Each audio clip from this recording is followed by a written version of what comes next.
Sean Moir is portfolio manager at Mandeville, a private client, and joins us on the program. Sean, how you doing? I'm well, thank you, Matt. How about yourself? I'm all right. So that's why today's important, right? It's the start of a new quarter. It's the new page, and I guess the fresh sheet of ice sort of thing. Well, one of the things that we always try to caution people about is taking a look at their statements at regular intervals. And so that's when the quarter really comes into place. Is some people are interested in looking at their statements on a quarterly basis, reviewing their position on a quarterly basis. Some people like to take it on a semi-annual or annual basis. So what we have coming up is these statements that will be mailed out near the middle toward the end of this month that will reflect the first quarter. And there will be some sticker shock to those who maybe haven't had a look yet. And that's when it comes back to, the very important thing that we always talk about, which is framework, controlling emotion, and having access. So when you open the statements, later this month, and you see the decline that may have happened in your portfolio, you're going to have a bit of a sinking feeling in your stomach. And that's when it's important to think back on your framework and make sure that you're assessing your personal goals to your situation as it is today. That's why we talk a lot about the quarter end. Well, and that sinking feeling, I remember, I think it was last week. Because last week we had there was a down and then there was an update. There's pretty much been one of those each week. But I don't have a ton of money aside in anything, but I did have a little bit aside. And I looked at my RSPs, and the one day I was like, "Whoa!" It dropped like substantially, and the next day it bounced back up a fair bit. And I'm like, "That's why I can't look at this." And I never do, but I specifically said to myself, "I'm just going to go look at this just to see what it looks like at this point in time." And I did it day by back-to-back days, and it was just like, this is why you just can't look at this. You got to put this stuff in the cupboard and forget about it. Well, I mean, that's absolutely the right thinking. And the reason why we always say that is because people have this money set aside for a given purpose in the future. And when you think about yourself, Matt, think about the fact that you owe yourself an obligation in the future. When you retire, when you stop doing this great radio program, you're going to need something to call on that at that time. And that's why we set aside money into investments. We're looking for purchase power in the future. And one of the best places to get that is by investing in great companies.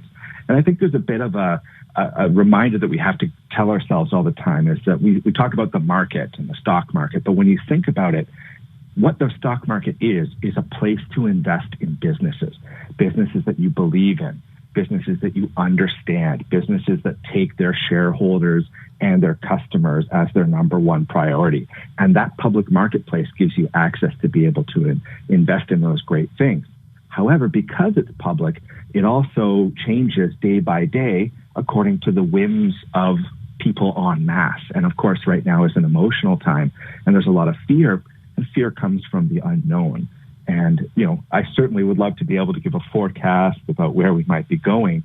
But as you were just saying a moment ago, it's unknown. Things are on hold. Things are on pause. But what isn't on pause is that obligation that you have to your future self 10, 15, 20 years from now. And it's easy to forget that in the moment, but it's something that it's always important to come back to.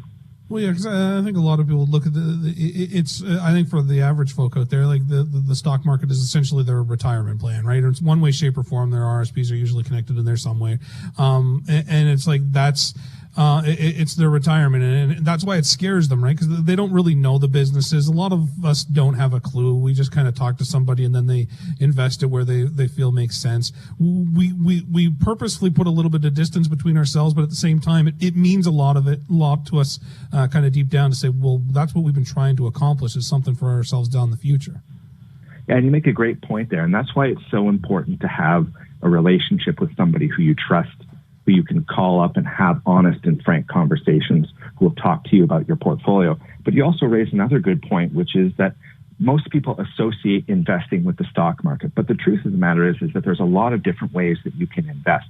One of them is the stock market, and that's often the case because it's very easy to access and the costs have come down materially through the years.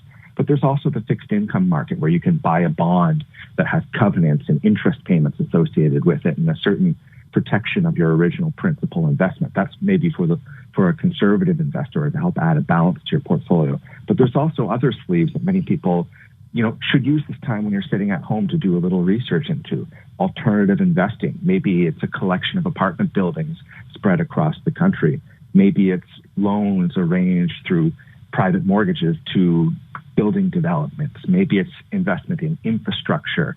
One of my favorite investments is, for instance, an investment that invests around the world in green energy, solar, wind, geothermal, hydroelectricity, all across the globe. And we know that these resources are going to be needed now and in the future, because once this COVID crisis passes, we'll begin to take a look at, well, how do we want to make our planet a better place? And certainly green investing and green technology is going to go a long way toward that.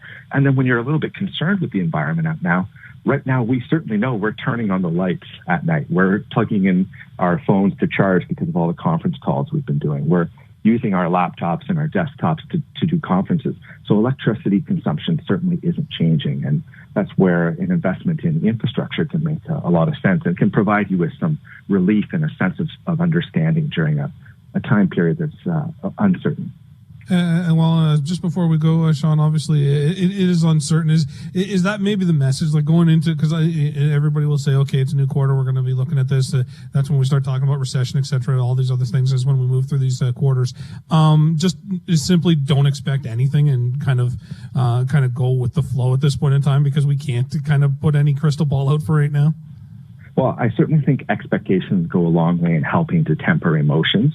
If you have an expectation that things will be uncertain and that they maybe won't be advancing in the next 3 months to 6 months, then you won't be disappointed when you check in on your portfolio, as we might be tempted to do as we're sitting around home. So that's certainly something to keep in mind, but also keep in mind the indelible human spirit that exists and the fact that we're all pulling together to get through this, both as a society with social distancing, as the medical and science front into research and vaccines and preventatives, and know that we'll push through this. And when we get to the other side, we'll want to get back to work and we'll want to get moving. And that's going to be positive for the economy. It's going to be positive for companies and investments. And we should, just trust in that human spirit to see us through.